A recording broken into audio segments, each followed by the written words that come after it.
आज का टॉपिक है हमारा, हम लोग आज टीडीएस चालू कर रहे हैं, tax deduction at source. Financial year 22-23 के हिसाब से पढ़ेंगे तो टीडीएस होता क्या, पहले हम लोग ये समझने की कोशिश करते हैं। What do mean by TDS, कोई बता पाओगे? नाम सुना है?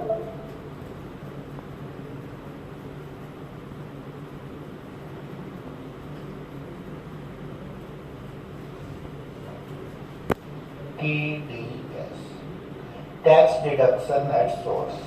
नाम ही बताता है कि टैक्स कहाँ पे डिडक्ट करना है, सोर्स पे। सोर्स में मतलब जहां से मनी का फ्लो स्टार्ट हो। अब क्वेश्चन आना चाहिए आपके मन में, हुआ है बेसिक कॉन्सेप्ट हम लोग समझने की कोशिश करते हैं। क्यों हुआ है टीडीएस, कोई बताओगे क्या? देखो नॉर्मली क्या होता है, हम टैक्स कब पे करते हैं?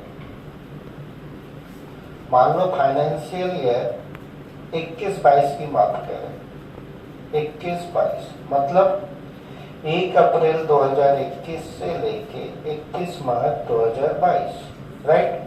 इस ईयर में जो इनकम हुआ इसका टैक्स कब जमा होगा? असेसमेंट ईयर 22-23 में, या फिर 1 अप्रैल 2022 के बाद, राइट? हम टैक्स कब जमा कर पाएंगे? जब वो ईयर खत्म होगा तब तो हम टैक्स कैलकुलेट कर पाएंगे। तो आइडियली जो पॉइंट आता है कि इनकम पे टैक्स कब कैलकुलेट होगा, तो tax shall be calculated, tax liability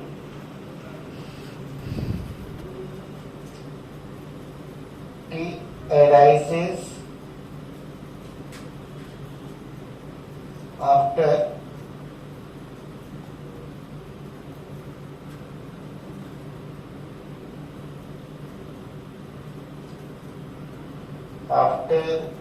end of financial year, right? जैसे फाइनेंशियल ईयर खत्म हो गया, अपने को टैक्स जमा करना है गवर्नमेंट को, तो मेरी लायबिलिटी आती है। लेकिन गवर्नमेंट बोलती भैया तब तक तो क्या पता पैसे मिले ना मिले। एक दूसरा लोग, हम लोग इंडियन लोग है ना, स्वभाव से ही क्या है, बेईमान, राइट? हम लोग क्या करते हैं, टैक्स इवेशन के कोशिश चालू कर देते हैं। तो हम बताएंगे ही नहीं मेरा यहाँ से इनकम है। मान लो मैं कॉन्ट्रैक्टर हूँ, मैंने 10 जगह कॉन्ट्रैक्ट लिया 50-50 हजार का या 1-1 लाख का, तो टोटल कितना हो गया? 10 लाख। मुझे पता है 5 लाख तक टैक्स नहीं लगता, तो मैं बोलूंगा मैंने 5 ही जगह काम किए, बाकी 5 जगह तो मैंने काम किए ही नहीं। ये हो सकता है कि नहीं? तो एक कॉन्सेप्ट ऑफ टीडीएस इसलिए आया कि लोग सोर्स वाले, अब मैं पेमेंट कर रहा हूं, 2 तरह के लोग होते हैं। कौन कौन? टीडीएस के लिए या पेमेंट सिस्टम में 2 तरह के लोग इन्वॉल्व होंगे बिजनेस में, पेयर और पे। पैसा किसको? पेयर मतलब the person who is making payment, the person who is making payment.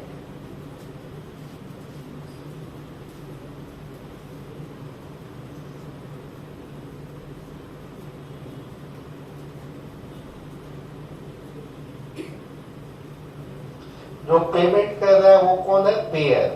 और पेई कौन हो गया? रिसीवर। अच्छा बताओ, इनकम को कौन छुपाना चाहेगा?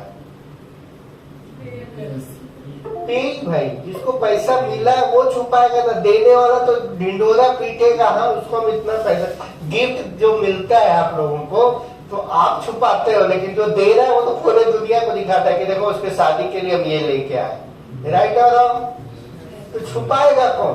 पेयर कि पेई? पेई। पेयर तो बताएगा कि इतना इनकम। तो गवर्नमेंट ने यहाँ पे डाला, पीजीबीपी एक चैप्टर है, profit and gains from business and profession, उसमें सेक्शंस डाले हुए हैं। मैं सेक्शंस डिटेल में नहीं जा रहा आपके साथ। उसमें गवर्नमेंट ने बोला अगर आप रेसिडेंट इंडियन को पेमेंट कर रहे हो, विद इन इंडिया पे कर रहे हो, तो आपको टीडीएस काटना है, नहीं तो 30% खर्चा डिसअलाउड हो जाएगा। मान लो मैंने किसी को 1 लाख रुपया पे किया, तो पेमेंट करेंगे तो पीएल में डेबिट करेंगे ना एक्सपेंस को। गवर्नमेंट बोलती कर ही नहीं सकते, 30% डिसअलाउड। क्यों? अगर आपने उस पर टीडीएस नहीं काटा, if TDS is applicable and TDS is not deducted. बहुत सारे टॉपिक हम लोग पढ़ेंगे जिसपे टीडीएस एप्लीकेबल है। जैसे कॉन्ट्रैक्टर की बात करें, सिंपल एग्जांपल लिखता है, तो अगर मैं कॉन्ट्रैक्टर को पेमेंट कर रहा हूं तो कॉन्ट्रैक्टर को पेमेंट करने से पहले मुझे टीडीएस काटना है, क्योंकि वो एक बार पैसे मिल गए उसको तो उसकी तो टेंडेंसी है छुपाने की, क्योंकि कोई टैक्स देना नहीं चाहता, लेकिन मुझे दिखाना है क्योंकि मुझे खर्च दिखाना है। अगर मैं खर्च नहीं दिखाऊंगा तो मेरा इनकम बढ़ जाएगा, और इनकम बढ़ जाएगा तो मुझे टैक्स ज्यादा देना होगा, राइट? तो पेयर, गवर्नमेंट ने इसी वजह से ये रिस्पॉन्सिबिलिटी पेयर पे डाल दी है कि भैया आप ही को टैक्स काट, उनके हिस्से का टीडीएस काट के मेरे पास जमा कराना है। अब ये देखो, टीडीएस पेयर के लिए क्या होगा, पेई के लिए क्या होगा, ये समझते हैं। पेयर के लिए क्या है, एक स्टेचुअरी ऑब्लिगेशन हो गया। पेयर के लिए ये क्या हो गया, टीडीएस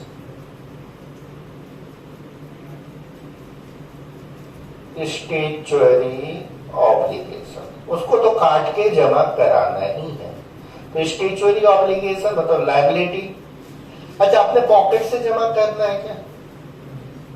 अगर मैं पेई को 1 लाख रुपए पे कर रहा हूं, 1 लाख रुपए पे कर रहा हूं, तो गवर्नमेंट ने बोला अगर वो कॉन्ट्रैक्टर है, इंडिविजुअल एचयूएफ है तो 1% काट देंगे, रूल है आगे। 1% काट के हम उसको देंगे तो उसको कितना पे करेंगे, 99,000। 1% मैंने काट के पॉकेट में रखना है क्या? उसी बंदे के नाम पे गवर्नमेंट के पास जमा कराना है, उसी के पैन नंबर पे। अगर वो पैन नंबर नहीं देगा तो टीडीएस का रेट बढ़ जाएगा। तो मुझे क्या, मेरे पॉकेट से क्या जा रहा है, मुझे तुमको 1 लाख रुपए देने थे, तुम्हारे नाम से 1% या जो भी रेट है कॉन्ट्रैक्टर का 1% काटा, और गवर्नमेंट के पास 99,000 रुपए मैंने जमा करा दिए। मेरे पॉकेट से कुछ गया नहीं, तो मेरे लिए तो ये लायबिलिटी है, क्योंकि मुझे किसी से लेके किसी को देना है। अच्छा, ये मेरी मर्जी है क्या? स्टेचुअरी लायबिलिटी मतलब लीगल लायबिलिटी है, इसको हम डिनाई नहीं कर सकते, तो हमको तो टीडीएस काटना है। और पेई के लिए क्या है? पेई के लिए एसेट है। पेई के लिए टीडीएस इज एन एसेट। कैसे? जब उसकी फाइनेंशियल ईयर खत्म होगा, जब वो अपनी टैक्स लायबिलिटी कैलकुलेट करेगा, तो उसमें से ये टीडीएस का अमाउंट एडजस्ट कर देगा। अगर उसका टैक्स लायबिलिटी नहीं बनता है तो गवर्नमेंट ये टीडीएस जो गवर्नमेंट के पास उसके नाम से जमा है, वो पैसे गवर्नमेंट उसको वापस कर देगी। Got my point? किसी के मन में कोई दुविधा है? तो हम लोग एक कैलकुलेशन चेक कर सकते हैं कि टीडीएस कौन काटेगा। तो आफ्टर रिसीविंग मनी और ड्यू, हम लोग टैक्स कैलकुलेट करते हैं एंड ऑफ फाइनेंशियल ईयर। और पीपल वे, अब लोगों का टेंडेंसी है they will try to inherit tax. तो गवर्नमेंट ने इसी सिस्टम को बचाने के लिए क्या किया कि बोला आप टीडीएस काटो। टीडीएस कौन काटेगा? तो पेयर और पेई दो तरह के लोग हैं। पेयर मीन्स द पर्सन और organization making payment. Payer will deduct TDS. और पेई कौन है? रिसीवर है। क्लियर? किसी को कोई डाउट है तो पूछ सकता है। TDS shall be deducted on the basis of accrual और ड्यू। एक्रूअल और ड्यू एक ही वर्ड है, और payment which ever is earlier. मतलब पैसा, रेंट का मेरा बिल आता है 30 अप्रैल को और मैं पेमेंट करता हूं मान लो 5 मई को, तो बिल और payment which ever is earlier, तो टीडीएस किस हिसाब से कटेगा? 30 अप्रैल के हिसाब से। लेकिन कुछ एक्सेप्शंस है, सैलरी का, withdrawal from EPF, winning from lotteries, compulsory acquisition of land and building, ये सब के केस में पेमेंट बेसिस पे ही टीडीएस कटेगी, राइट? किसकी ड्यू बेसिस और एक्रूअल बेसिस समझ में आया या नहीं आया? एक्रूअल कॉन्सेप्ट बिजनेस अकाउंटिंग में पढ़े थे हम लोग। क्या था? Expense or incomes are recorded when they are incurred, not on the basis of paid. तो एक्रूअल बेसिस जब खर्च हुआ तब वो एक, जैसे रेंट का बिल आया मेरे पास 30 अप्रैल का रेंट का बिल है अप्रैल का, तो 30 को ड्यू हो गया ना, एक्रूड हो गया, और पेमेंट हम मई में भी कर रहे हैं तो भी मेरे को बिल और मतलब एक्रूअल और payment which ever is earlier के हिसाब से टीडीएस डिडक्ट करता है, तो 30 अप्रैल के हिसाब से टीडीएस।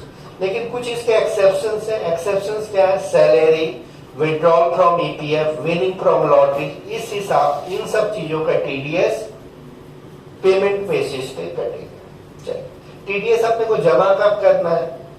तो deposit of TDS with in 7 days of following month of deduction, और ठीक है, तो जून मान लो जून का है तो इसका टीडीएस कब कटना चाहिए? जमा होगा जुलाई में, 7 जुलाई तक आपको, जून में आपने जितना भी टीडीएस काटा है 7 जुलाई तक मिल जाना चाहिए।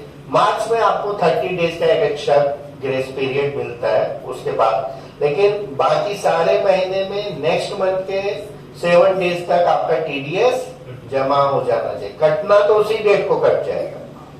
क्लियर? किसी को डाउट? कुछ कोई कहानी सुनता है क्या आप लोग? अच्छा, मैं इन्वेस्टमेंट की बात करता हूँ। मान लो कोई मिस्टर उमंग है जिनका इनकम 5,50,000 सैलरी की ही बात करें, कोई भी इनकम हो सकता है, तो उसने उसका टीडीएस कट गया, प्रोफेशनल फी है, आईपीपीए पेयर है, he deduct and deposit same in the name of उमंग। उसने क्या किया? 5,50,000 का कोई पेमेंट किया, प्रोफेशनल फी है, 55,000 का टीडीएस काटा, उमंग को दे दिया 4,95,000। ठीक है, उमंग ने और कहीं पे ये दिखाया नहीं 5,50,000 पे, क्या उसने दिखाया कि मेरा एटीसी का डिडक्शन है, ट्यूशन फी देते हैं अपने बच्चों का, और वो उसने अपना इनकम दिखा दिया 4,99,000। ये तो आपको पता है ना कि 5 लाख तक टैक्स नहीं है, तो 4,99,000 पे टैक्स नहीं कटा। अब पंगा क्या है यहाँ पे कि उसको टैक्स, लेकिन उसका तो गवर्नमेंट ने 55,000 काट लिया है ना, गवर्नमेंट के पास तो जमा है ना 55,000, ये क्या होगा? तो गवर्नमेंट उसको रिफंड कर देगी विथ इंटरेस्ट। इंटरेस्ट का कितना परसेंट इंटरेस्ट हो जाएगा? 6% इंटरेस्ट के साथ गवर्नमेंट यहाँ पे रिफंड कर देगी। फिर से मैं इस पर रिपीट कर रहा हूँ। मिस्टर उमंग है, कोई प्रोफेशनल है, वो मेरे यहाँ ऑडिटर है, मान लो सीए है, ऑडिट किया, और मैं उसको 5,50,000 रुपए का मैंने पेमेंट किया, तो प्रोफेशनल का 30,000 के ऊपर टीडीएस कटना है, तो 5,50,000 पे मान लो मैंने 10% टीडीएस काट लिए। काट के क्या करूंगा? मैं पॉकेट में रखूंगा क्या? उसको देने कितने थे मुझे? 5,50,000। दिए कितना? टीडीएस काट के दिए 4,95,000। ये 55,000 किसका? मेरा, उमंग का ही है, लेकिन उमंग के नाम पे मैं क्या करूंगा? गवर्नमेंट के पास जमा करा रहा हूं, उमंग के पैन नंबर के साथ वो जमा हो जाएगा। अगर उमंग पैन नंबर नहीं देता तो यहाँ टीडीएस का रेट 20% हो जाएगा। ठीक है, तो उमंग के नाम पे ये पैसा मैंने गवर्नमेंट को जमा करा दिया। ठीक है, उमंग ने बोला मेरा और कहीं से इनकम ही नहीं है, मैं केवल सर का ही ऑडिट करता हूँ। उसने अपना इनकम डिस्क्लोज किया 5,50,000। एटीसी का उसको ट्यूशन थी, बच्चे ट्यूशन पढ़ते हैं, ट्यूशन मतलब स्कूल फी। मैक्सिमम लोगों का डायरेक्ट टैक्स नहीं है ना, यहाँ पे कर लेना, पॉसिबल होगा तो अप्रूव। ट्यूशन फी देता है बच्चों का, एटीसी का डिडक्शन मिल गया 51,000 का, उसका टोटल इनकम हो गया 4,99,000 टैक्सेबल इनकम। गवर्नमेंट 5 लाख रुपए तक टैक्स नहीं लेती है, तो टैक्स 0। क्लियर ये बात? अब उसका जो 55,000 जमा है गवर्नमेंट के पास, वो क्या होगा? It will be refunded to him with interest. Entry क्या करेंगे? ठीक है, तो एंट्री कोई बताएगा क्या एंट्री क्या होगा प्रोफेशनल फी का? सब कोई अकाउंट्स से ही है ना यहाँ पे? नहीं,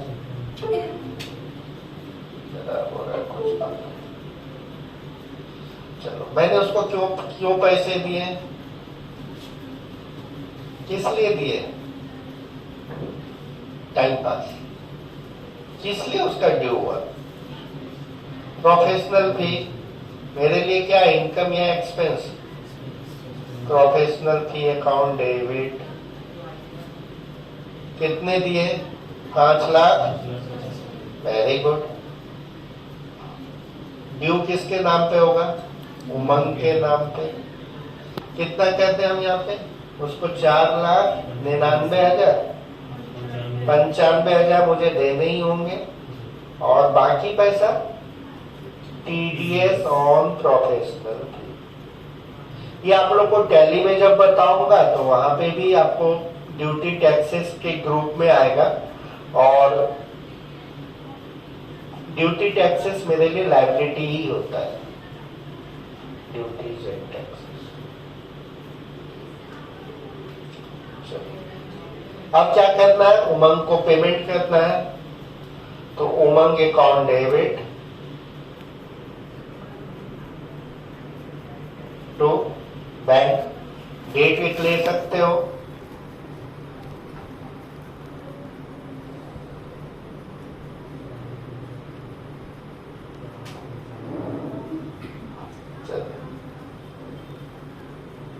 इसके बाद आप पेमेंट करोगे तो टीडीएस का डिपॉजिट करोगे, टीडीएस टू प्रोफेशनल। क्लियर? ये तो उमंग आपके बुक में थी। उमंग क्या करेगा? उमंग भी तो अकाउंटिंग करेगा ना। उमंग के लिए जो टीडीएस कटा है उसका वो क्या है? उसके लिए एसेट। एसेट बढ़ेगा तो डेबिट। उमंग के यहाँ पे 55,000 का एसेट आया, ठीक है, और हम उमंग के पास 4,95,000 अमाउंट आया, 55,000 का टीडीएस उसका एसेट हो गया, और उसको और प्रोफेशनल थी उसका कितना इनकम हुआ? प्रोफेशनल थी का 5,50,000। 5,50,000। क्लियर? तो यही है टीडीएस का कॉन्सेप्ट।